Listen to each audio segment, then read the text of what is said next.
Bienvenue dans ce deuxième module consacré à l'anatomie. C'est un gros module qui va vous permettre de comprendre le fonctionnement de votre corps.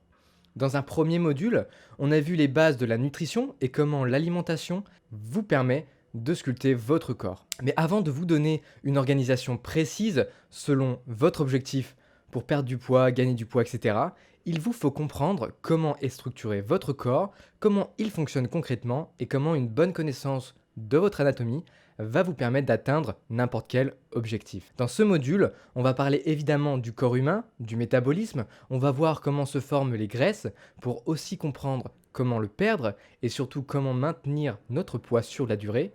On va voir également les différentes dépenses énergétiques et enfin les calculs théoriques qui vont vous permettre de vous fixer un objectif. Ce module est assez complet et vient en complément du premier module. C'est pourquoi il est très important d'avoir suivi toutes les vidéos du premier module puisqu'on ne va pas y revenir dessus. N'hésitez donc pas à y revenir encore et encore pour bien comprendre les différentes notions avant de venir sur ce deuxième module. Allez, on commence tout de suite en parlant du corps humain. Pour de nombreuses personnes, le corps humain est avant tout une enveloppe physique qui nous permet de ressentir, de toucher, de bouger, etc. Rares sont les personnes qui vont aller plus loin et comprendre le mécanisme profond de notre corps.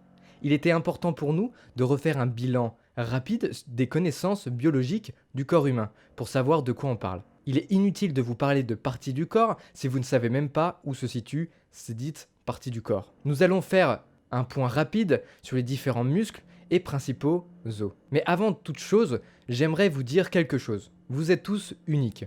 Chaque personne est unique. Même si on va voir différentes morphologies, différents morphotypes, tout le monde est unique. Vous avez certes les mêmes muscles, les mêmes os, les mêmes organes, mais il est évident que votre mécanisme est différent d'une personne à une autre. C'est pourquoi vous aurez des cycles différents, des placements de graisse différentes, des processus de prise et de perte de poids différentes, des métabolismes différents, etc. Bref, il ne tiendra qu'à vous, avec ces bases, de comprendre comment votre corps humain est construit et répond. Il est votre plus fidèle allié, sans quoi toute votre vie n'existerait pas. Je pense que ça vaut le coup quand même d'en savoir un peu plus sur lui. Allez, petit tour d'horizon des os. Comme on peut le voir sur la photo, il y a beaucoup d'os. En vrai, le corps humain adulte est composé de 206 os différents. Rien que ça. L'os est une matière vivante qui grandit et qui, tout au long de la vie, se renouvelle et au besoin se répare. La durée d'un cycle osseux est en moyenne de 4 mois, c'est-à-dire que les tissus osseux se renouvellent tous les 4 mois. C'est comme si vous avez de nouveaux os tous les 4 mois. Et l'alimentation joue une grande part dans ce processus. Il pèse environ 20% du poids du corps, soit environ 13 à 16 kg pour un individu moyen. Le squelette humain possède un certain nombre de fonctions et présente des formes diverses en lien avec leurs fonctions spécifiques. On distingue 4 formes d'os dans le corps humain, dont chacun répond à un besoin précis. Les os longs, comme par exemple le fémur, les os courts, comme par exemple la tarse, les os plats, comme par exemple les omoplates, et les os irréguliers, comme par exemple les vertèbres. Les os sont des organes. Ils sont constitués de différents types de tissus. On ne va pas rentrer dans le détail, mais comprenez bien que les os n'ont pas pour unique fonction de maintenir votre corps. Ils sont également un réservoir de minéraux, comme par exemple le calcium et le phosphore. Ces minéraux sont distribués en cas de besoin dans tout l'organisme via la circulation sanguine. C'est pourquoi vous l'aurez compris, l'alimentation est à la base de tout votre système humain, en partant par les os. Les problèmes les plus courants commencent en partie dans ce que vous mettez dans votre assiette. On va distinguer donc 3 fonctions différentes pour les os. La première, comme on vient de le voir, elle a une fonction de soutien. Ils permettent de supporter notre corps et nous permet par exemple de prendre la position debout. Une deuxième fonction, c'est la fonction de protection. Les os ont comme autre rôle la protection d'organes importants. Ainsi, les os du crâne protègent notre cerveau et les os du thorax protègent les organes qui se trouvent dans la cage thoracique, comme le cœur, les poumons, etc. Une troisième fonction, c'est la fonction de mouvement. Les os, les muscles et leurs tendons permettent à notre corps de faire des mouvements. C'est ainsi, par exemple, que nous avons la possibilité de marcher, de sauter ou de saisir des objets. Notre squelette est la pierre de tout notre fonctionnement. Vous avez un aperçu de l'importance des micronutriments et des os. Juste en dessous de la vidéo, vous aurez à disposition les photos des principaux os à connaître. Il est inutile d'apprendre le nom des 206 os, mais il est utile pour votre culture et pour la suite de ce programme d'en connaître les principaux. Si toutefois vous voulez vous mettre au sport ou si vous faites déjà du sport, une connaissance parfaite de votre squelette va vous permettre d'améliorer vos performances et surtout d'éviter de vous blesser inutilement. Chaque personne a des os et des muscles différents et c'est en connaissant vos os et vos muscles que vous pourrez faire tel exercice plutôt qu'un autre. Si vous êtes dans une optique d'hypertrophie, connaître son squelette est à la base pour continuer à progresser rapidement. Je donne un exemple. Si vous avez un fémur long et que vous faites du squat, il faudra vraiment faire attention à votre position pour ne pas solliciter les lombaires et la colonne vertébrale et vous faire mal inutilement. Il sera à ce moment-là peut-être plus judicieux de choisir un autre type d'exercice pour solliciter les quadriceps. Passons maintenant aux muscles.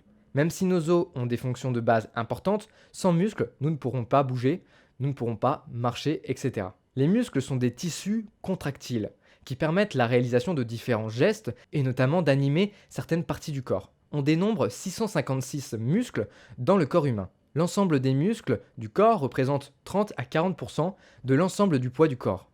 Ils sont principalement constitués d'eau à 80%, mais comportent aussi des protéines à 17%, du glycogène à 1%, des lipides à peu près 1% et des sels minéraux 1%. Les muscles sont constitués d'un ensemble de fibres, qu'on appelle faisceaux de fibres, constitués elles-mêmes de myofibrilles, qui contiennent les protéines responsables de la contraction musculaire. On peut distinguer plusieurs types de fibres musculaires. On a les fibres lentes, rouges, de type 1. Ce sont les fibres à l'origine des efforts d'endurance. Et on a les fibres rapides blanches de type 2. Ces fibres interviennent lors d'efforts de courte durée. Par exemple, si un lion surgit et qu'il faut courir, c'est ces types de fibres dont vous aurez besoin. Le mécanisme de la contraction musculaire. Concrètement, comment ça marche? Pour faire simple, je veux soulever ma tasse de café. Le cerveau, grâce à ses connexions synaptiques, va envoyer un signal à vos muscles, comme quoi il faut contracter le biceps pour soulever la tasse. Le biceps va recevoir l'information et va déclencher la libération de calcium. Et après tout un tas de processus physiologiques, les fibres musculaires vont être tirées et votre biceps va se raccourcir. Quand il faut arrêter donc la contraction, le processus fait marche arrière. La contraction prend fin et le muscle se rallonge. On ne va pas rentrer dans le détail dans la construction du muscle, même si on va en parler un petit peu, mais ce qu'il faut savoir sur le muscle, c'est qu'il est principalement fabriqué grâce à vos protéines. Comme on l'a déjà vu en détail dans la vidéo sur les protéines, et l'importance d'en manger suffisamment pour éviter la perte musculaire. On considère qu'il faut environ 2 semaines d'inactivité pour commencer à perdre du muscle, donc si vous faites du sport et que vous arrêtez 2 semaines, vous ne perdrez pas de muscle, considérablement. Par contre, si vous avez arrêté il y a 1 an pour blessure ou autre, et que vous voulez vous y remettre, votre mémoire musculaire recréera beaucoup plus rapidement le muscle perdu. C'est ce qu'on appelle la mémoire musculaire. Qu'est-ce que la mémoire musculaire? Quand vous faites du sport, que vous bougez, etc., vos fibres musculaires se déchirent. Votre corps est une machine d'adaptation. Il va vouloir très vite recréer les fibres lésées et va en recréer un peu plus au cas où vous recommencez à soulever lourd. C'est ce que l'on appelle l'hypertrophie. Pour ceux qui sont adeptes de la musculation, on va venir violenter les fibres pour qu'ils s'adaptent à la séance suivante et donc grossir le muscle. Mais qu'arrive-t-il si on arrête le sport? Là pareil, le corps étant une machine d'adaptation, vu qu'il n'a plus de danger, le muscle va diminuer puisqu'il n'a pas besoin d'autant de fibres et il va donc y avoir perte musculaire. Par contre, vu que c'est un mécanisme de défense, il est donc beaucoup plus facile de retrouver du muscle quand on l'a déjà eu que de créer du nouveau muscle, entre guillemets, pour la première fois. Si vous rechoquez votre muscle, il aura gardé en mémoire la fois où vous l'aviez violenté. Donc il va rapidement essayer de reprendre son volume pour faire face au danger, entre guillemets. Pareil que les os, vous avez les images des principaux muscles à connaître, juste en dessous de la vidéo. Et voilà, on a vu rapidement nos os, nos muscles, et le fait que l'on est tous uniques. Je vais vous le répéter jusqu'à la fin, mais c'est très important que vous l'assimiliez. Plus vous allez connaître votre corps, et plus vous pourrez le contrôler. Dites-vous bien que vous, seul, pouvez vraiment savoir qui vous êtes, et c'est en ayant les bases solides que vous pourrez vous affranchir de tous vos obstacles. Cependant, tout commence là, maintenant. Certains vont complètement zapper cette vidéo et rien assimiler. Et plus tard, ils diront que ça ne fonctionne pas. Et il y a ceux qui vont apprendre les muscles, qui vont observer, se redécouvrir et comprendre. C'est vraiment eux qui auront tout gagné. J'espère sincèrement que vous êtes dans cette deuxième catégorie. Je suis fier de vous. Je suis fier que vous êtes arrivés jusque-là. On continue, on ne lâche rien. Maintenant, on va parler du métabolisme et des morphotypes. C'est parti les sculpteurs.